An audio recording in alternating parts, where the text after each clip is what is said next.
As geopolitical issues become part of boardroom conversations, a deeper understanding of China's economic landscape is no longer optional.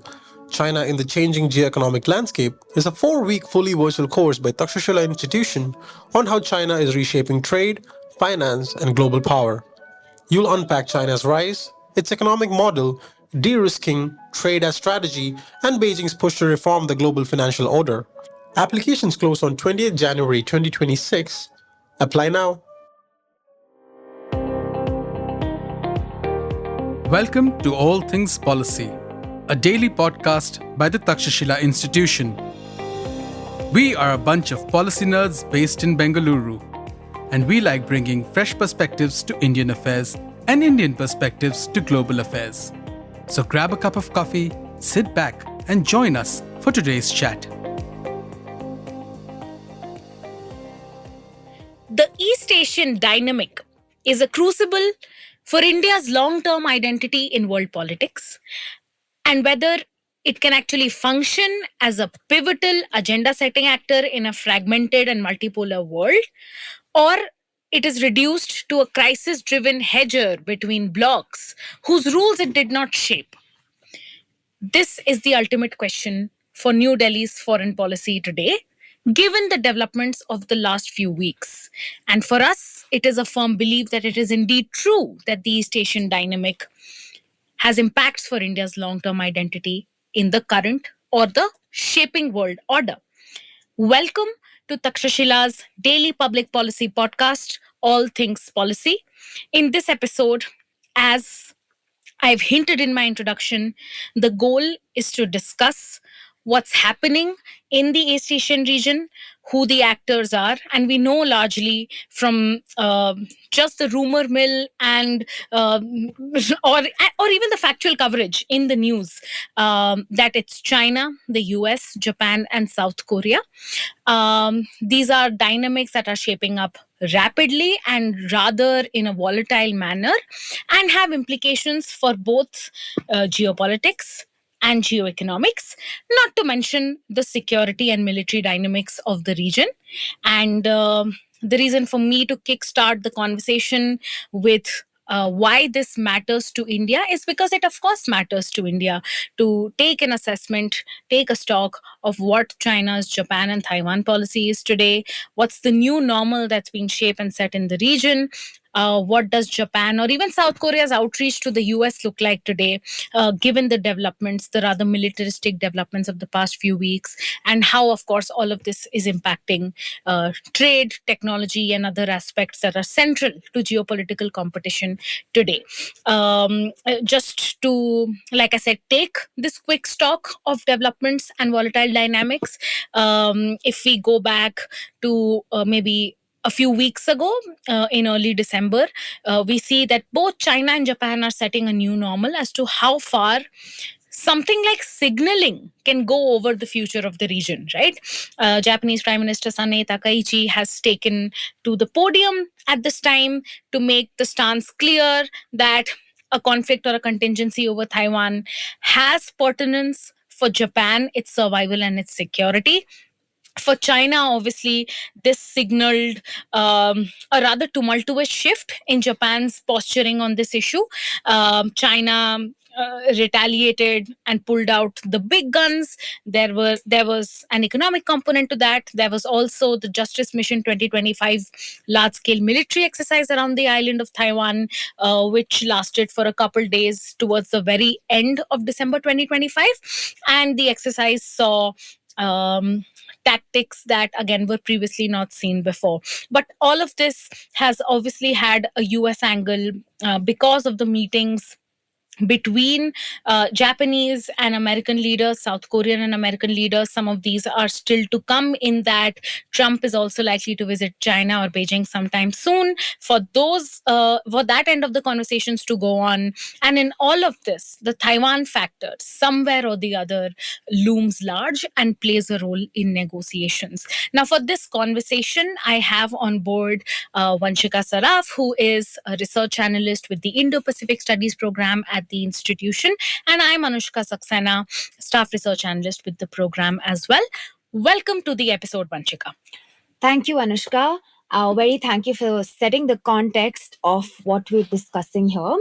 And as you correctly pointed out, things have been churning between China and Japan in the last few months.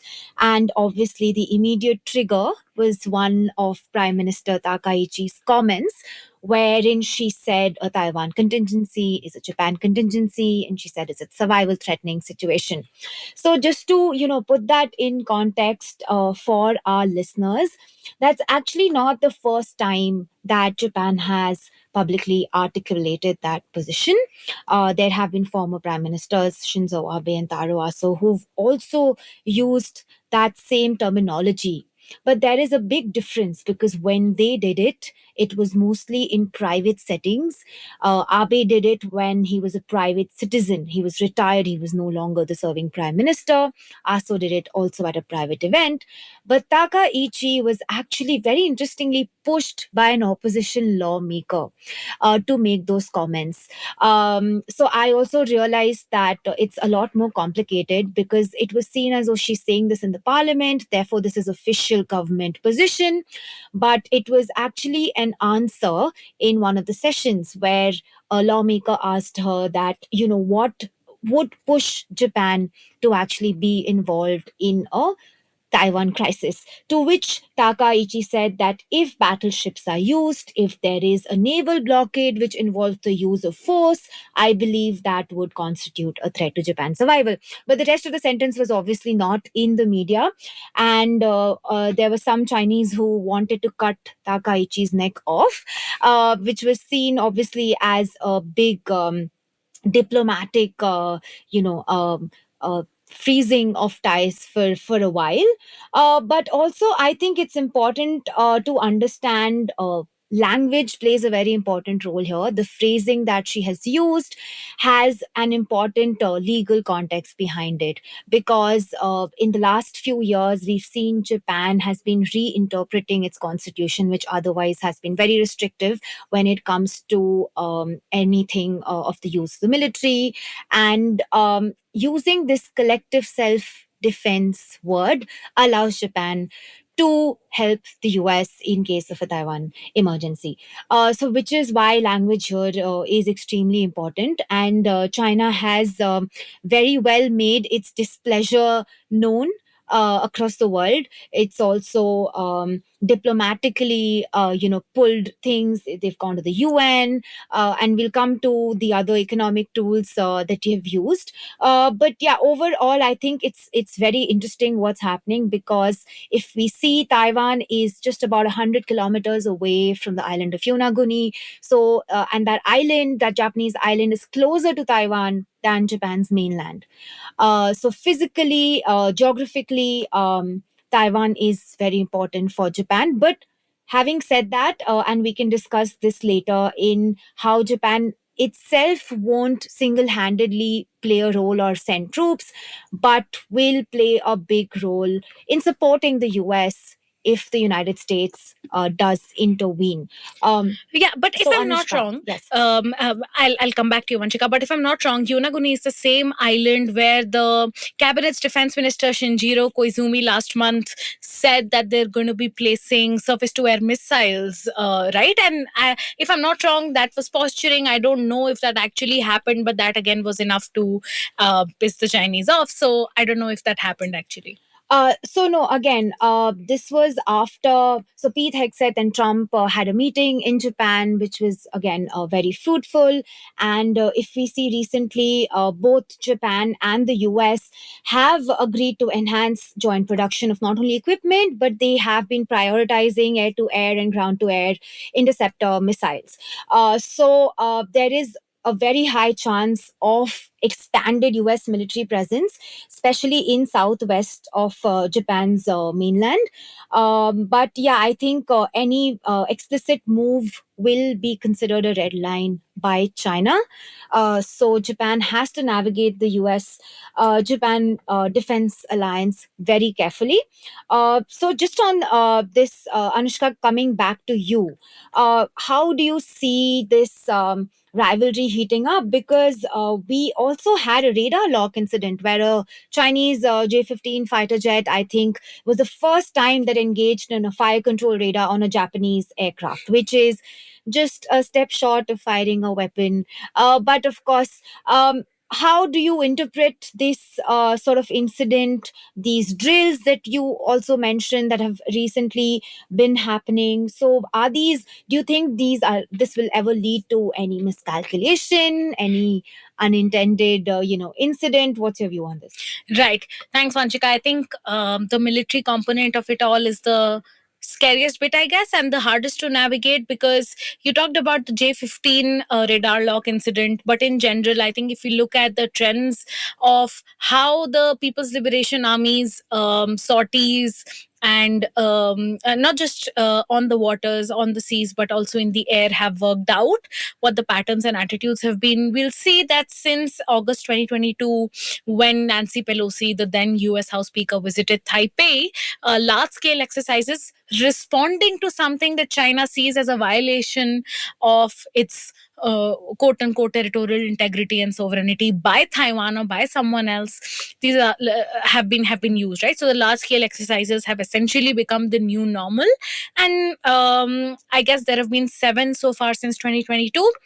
The 7th one being Justice Mission 2025, and Justice Mission was unique in various ways. One was that it followed a zero warning mobilization model, which essentially means that the spokesperson for the PLA Eastern Theater Command, which overlooks Taiwan and Japan, announced at 7:30 a.m. Beijing time that there's going to be an exercise. So there were notices to airmen and seamen issued. And then half an hour later, around 8:15, we're seeing the first set of live fire exercises happen. In the past, at least, we've had week-long exercises or 3-day exercises with 1 day warning and mobilization, warning before mobilization, pardon me. But this time around, we're seeing that it's essentially a quick fire response. And if you look at some of the triggers, we know this intuitively, but if you look at analysts and commentators within China talking about the exercise, you see them mention the US and Japan. So the two things that happen simultaneously in December is that US approves an unprecedented package of $11 billion in arms sales to Taiwan. Now, arms sales have always been a problem for China, even though the US has justified them using provisions of the Taiwan Relations Act of 1979. But $11 billion is a huge amount, especially considering that Lai Ching-te, who's Taiwan's president at the moment, had asked for something to the tune of 40 million. Then the second trigger, of course, is the escalation of tensions with Japan. Even if Takaichi's comments were misconstrued in China, let alone in the media, they were just enough to act as a cherry on top for the Justice Mission exercise to happen. So, in that sense, what's also new about the exercise or the large scale drills is that the trigger for what China, or the grounds for what China sees right to conduct an exercise like this, have also kind of lowered, right? Because arms sales were always happening. And like you said, even Japanese leaders or the Japanese parliament had been discussing defense strengthening and thinking about Taiwan in the past. And just on that radar incident and broader Chinese kind of approach to the Japanese military, I think we saw, and we wrote about this, Vanchika, if you remember, in May 2024, if I'm not wrong, there was an incident where a Coast Guard aircraft of China had violated Japanese airspace for a minute before it eventually exited. But that was one extreme. Even if it was for a minute, and we'd speculated that it could have been a mistake, it could have been because of adrenaline rush, it could have been because this is China setting the new normal, that these sorties and these violations are going to happen, and smaller powers are just going to have to accept it. But beyond that one extreme, every single day we see things like Chinese aircraft, even PLA Air Force aircraft, going somewhere or the other around Okinawa, around Tiao, around Taiwan, near Japan. And so it is likely that when two aircraft that are in kind of a position to mobilize, they've scrambled, they are keeping an eye out because tensions have escalated. When two aircraft come face to face or are in the same airspace near abouts, there's bound to be miscalculation, which is why military to military telephone dialogues, which China cancelled with the US a couple years ago, they need to exist. So China and Japan know that their governments can keep fighting, but if it comes to military escalation, then there needs to be again a de-escalation ladder as well. Yeah. Yeah, just on that, I recently came across a report, and there have been war games which have been conducted, and a result of that is that US and Japan win in case of a probable Taiwan crisis, and I found this quite interesting because if you see, Japan's military is obviously far smaller than the US's or China's, but in East Asia it is the third largest after Yeah. China and South Korea. And Japan also has special capabilities when it comes to anti-submarine warfare, minesweeping, and these would be invaluable in a Taiwan Strait conflict. So, yeah, I think Japan's role continues to increase. Firstly, because of geography, but also because of the force capability that it has. It now also has aircraft carriers, which Japan calls destroyers, the JS Kaga and the JS Izumo. It also operates its own fleet of fighter jets, F-35s, upgraded F-15s. So it is developing a counter-strike capability slowly, and obviously missile systems as well. So there is a lot that Japan can do to help defend Taiwan in case. But whether they would do that or not is a separate discussion. Yeah. We That would be treading waters which are extremely Speculative. speculative. Yes, at the point. Uh, No, this is very interesting because I remember 2-3 years ago there were discussions in this Washington-based think tank called CSIS, where there was a wargaming exercise report which talked about how China's victory over Taiwan would be a Pyrrhic one. Yeah. But just from the title alone, it seems that the report or the exercise's conclusions acknowledged that China is going to have some degree of a victory. So maybe it's Japan's expanding our arsenal and willingness, or potent willingness, among other things, and how that might translate into support for the US, that could have repercussions for China's victory or loss in a potential conflict scenario. Again, highly speculative, but I do think that but I do think the nature of the wargaming, the nuance of the wargaming today on this issue has changed, because most recently there was a report by the German Marshall Fund which went to the nitty-gritty of studying a China-Taiwan conflict in a minor way and a major way. And in the major way, they realized that, and they even put a number to it. They said that China will lose 100,000 personnel, and they said Taiwan will lose 50,000 personnel and 50,000 civilians. So around the same number as Chinese personnel. The US will use a couple tens of thousands. Japan will lose a few. So they're including now wargaming exercises are including all of these actors, their interests and their capabilities in making this assessment. Now, I don't necessarily agree with the specificity of the numbers, or with whether China would win or lose would depend on this. I don't even agree with the assumption that the US will intervene, let alone Japan. But it's always interesting to see how the nature of analytical assessments changes based on the geopolitical developments. But Absolutely. Vanshika, I wanted to ask you about this other actor that is really important as well, which is South Korea, right? If beside the pomp and flair of both Takaichi and the South Korean leader playing drums to, I think, Butter, which is a BTS Yes. song and my personal favorite in the English language, what are we seeing from the strategic or the geopolitical lens is happening there? So thanks, Anushka. That was actually quite interesting. They've also coined a term, obviously, called drumstick diplomacy, Wow. because why lose an opportunity for Correct. innovative names? That's true. But yes, that drumming session was interesting. The angle at which Takaichi bent to greet Lee has also been in the news. But apart from that, I think it's interesting if we compare both the meetings. So Lee obviously visited Beijing, and in Japan he visited Nara, which is not only a historical and cultural place, it's also the hometown of Takaichi. And I think the larger picture, the symbolism was that both the countries, despite all their recent disagreements, are connected through Buddhism, through this religious tradition. So I think in that way, the optics of the meeting was set extremely well.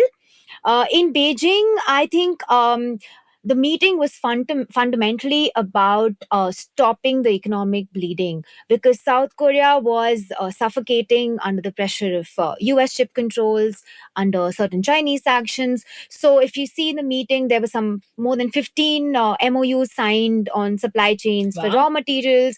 So, I would say the focus of this China South Korea meeting was more economic, say 80 economic, 20% security. Lee also did want Xi Jinping to, let's say, calm down Kim Jong Un. Especially this meeting happened right after the Venezuela strikes, and South Korea does not want an anxious or an agitated Pyongyang. That's not in the interests of any country in the world, actually. And in this way, I think South Korea really wanted China to be a broker of sorts and use its influence. To diffuse, or let's say settle things in the Korean Peninsula. And if we see the meeting in Japan, it was about reaffirming the US Japan North South Korea alliance, the fact that in any contingency, they are US allies and they will be there when the US needs any sort of help, whether logistical or not. So I would say the meeting was more 80% security, 20% economic. But also, I think, again, bringing Taiwan and China into this, what's interesting is that when Lee went to China, one of the asks, or let's say it was maybe a small entry fee for the summit, which is to reaffirm the one China policy, which was a big win for China at the time, given it was the first meeting of the year. And it also perhaps signaled that South Korea will not join Japan in any sort of military adventurism against regarding Taiwan. But on the other hand, if you see the outcomes, a statement of Takaichi Lee meeting, they were actually silent on Taiwan. They did not mention peace and stability in the Taiwan Strait, which is very common in these statements between US allies. But instead, the focus was on regional peace, because that would also, I think, undo the progress that Lee made in China. So yeah, I think overall, both the meetings were quite interesting, and how South Korea is managing China on the one hand. It China removed the South Korean. There were some cultural sanctions on it, and I think songs, BTS, all of that, all of pop culture, there was a lift on that. So that was one big win for Korea. And of course, there were a lot of business conglomerates that had joined Lee for the meeting. So I'm sure for the industry as well, both the entertainment industry and the manufacturing industry, it was a boost. And when it comes to Japan, I think there was a focus on not the past, not on history, not on the differences that Japan and South Korea have always had, but also a future where both of them are questioning their closest friend, which is United States. They are, I think, obviously less trustworthy of the current president. But having said that, they have deep structural let's say, entanglement with the United States. And it's important that both South Korea and Japan, at least for the sake of it, do a trilateral. And another trilateral that I think would be great to have would be a China, Japan, South Korea trilateral, which has been on the cards. Japan is supposed to host it, but given the fraying ties, we don't know whether it's going to happen this year or not. Yes, Anushka, just using that, how do you think other developments in East Asia, what is the impact on trade, technology, the supply chain bit, because obviously all of this security issues, geopolitical issues has a big impact. Yeah. Look, before I come to that, I think a couple points that I wanted to make on what you said. This is highly interesting assessment coming from you, Vanshika, because it it you know we need a new T-shirt phrase for this, which is that your enemies bring you close, but your friends are bringing you closer, right? Yeah. So US has become like that one friend in a triad, which is seeing the other two friends that it introduced become better friends. I mean, of course, this is again dramatic articulation, because if drumstick diplomacy can exist, so can this. But I think it is also equally important to count this as a win for South Korea and Japan, even though they didn't say peace and stability in the Taiwan Strait, even though they just said regional peace.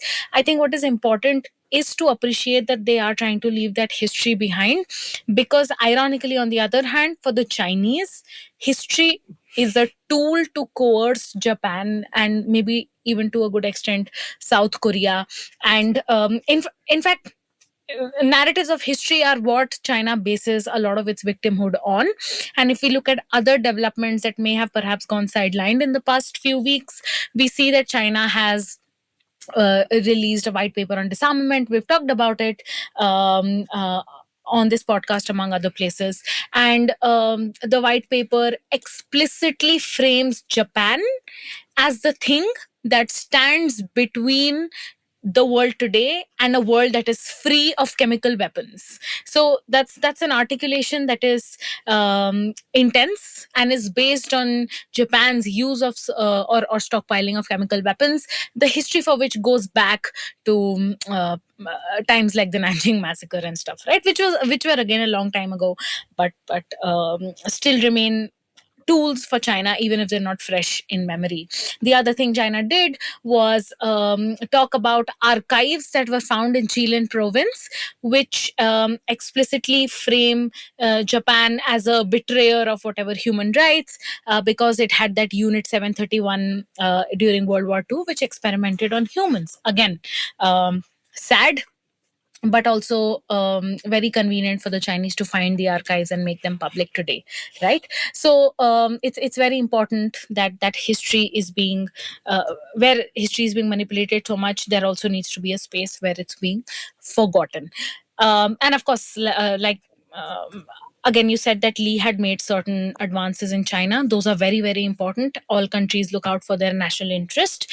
And so it's understandable what the imperative for saying things like we affirm the one China policy are.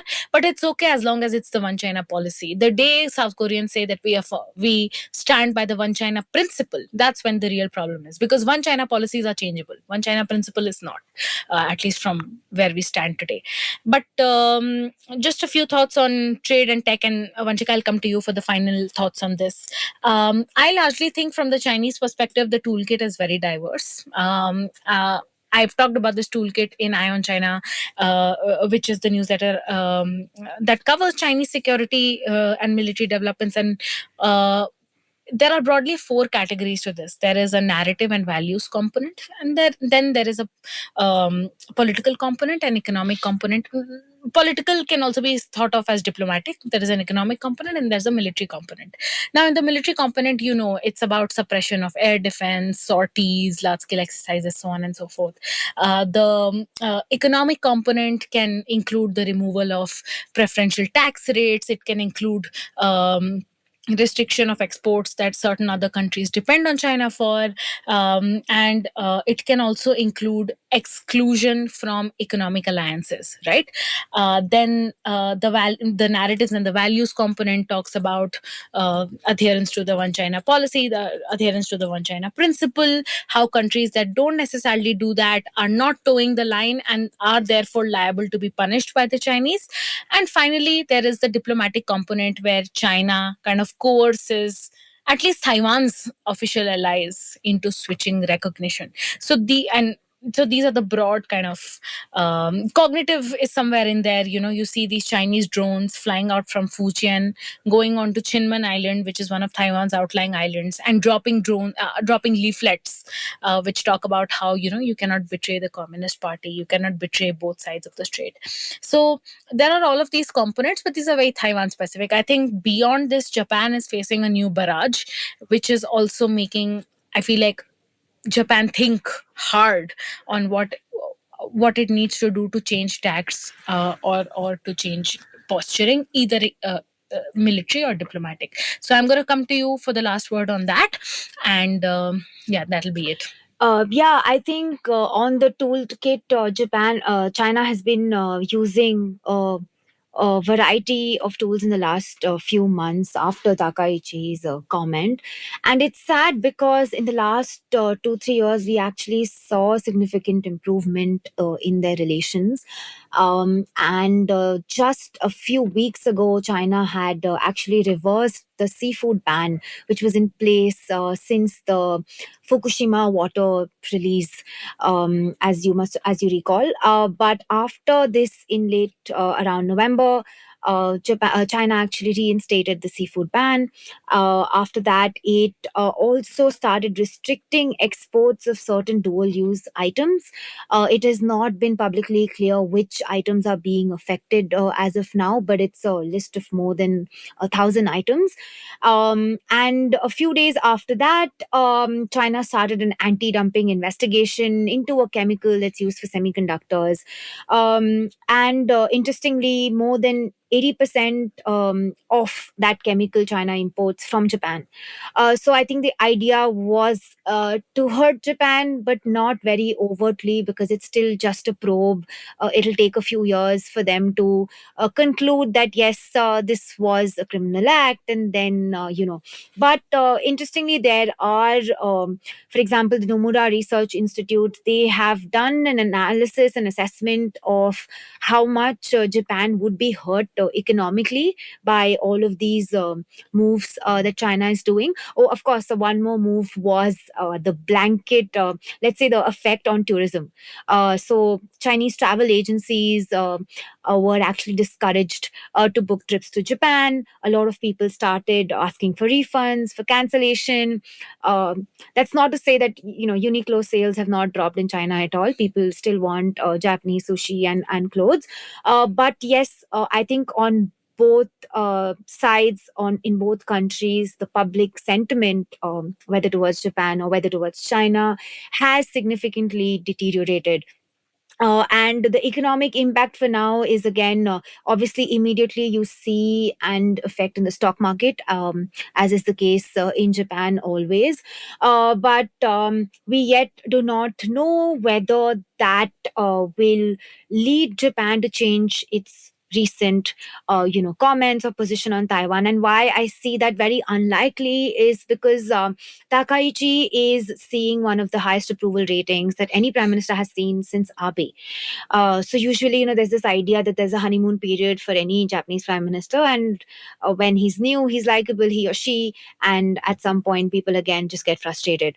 But I think, despite or maybe due to this whole Taiwan situation, she's actually enjoying a lot of popularity.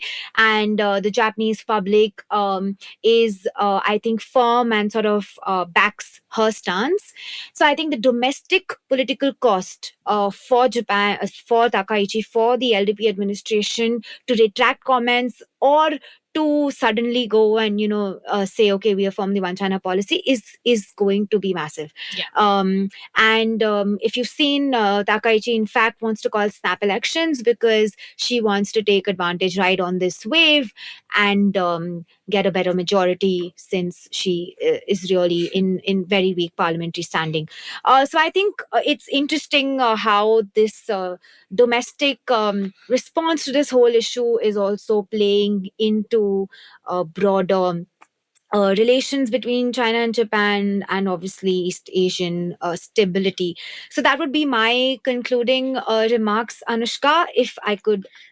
Yeah, no, Vanchika, thank you so much for that. I think, at the end, maybe a few weeks, a months, or years down the line, the Nikkei will find stability. Maybe even the seafood ban will go away.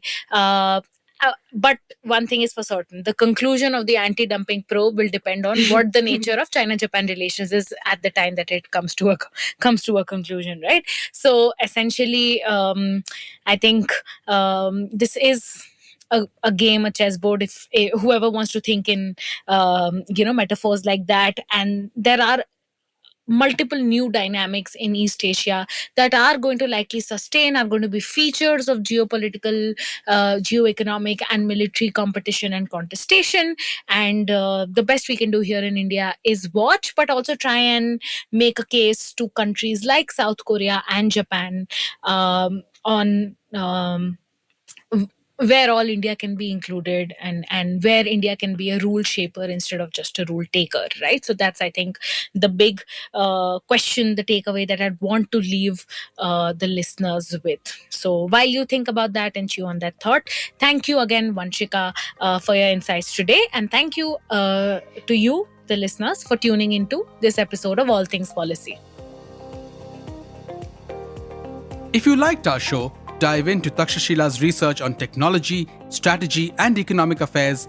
Check us out at our Twitter handle @TakshashilaINST or our website takshashila.org.in.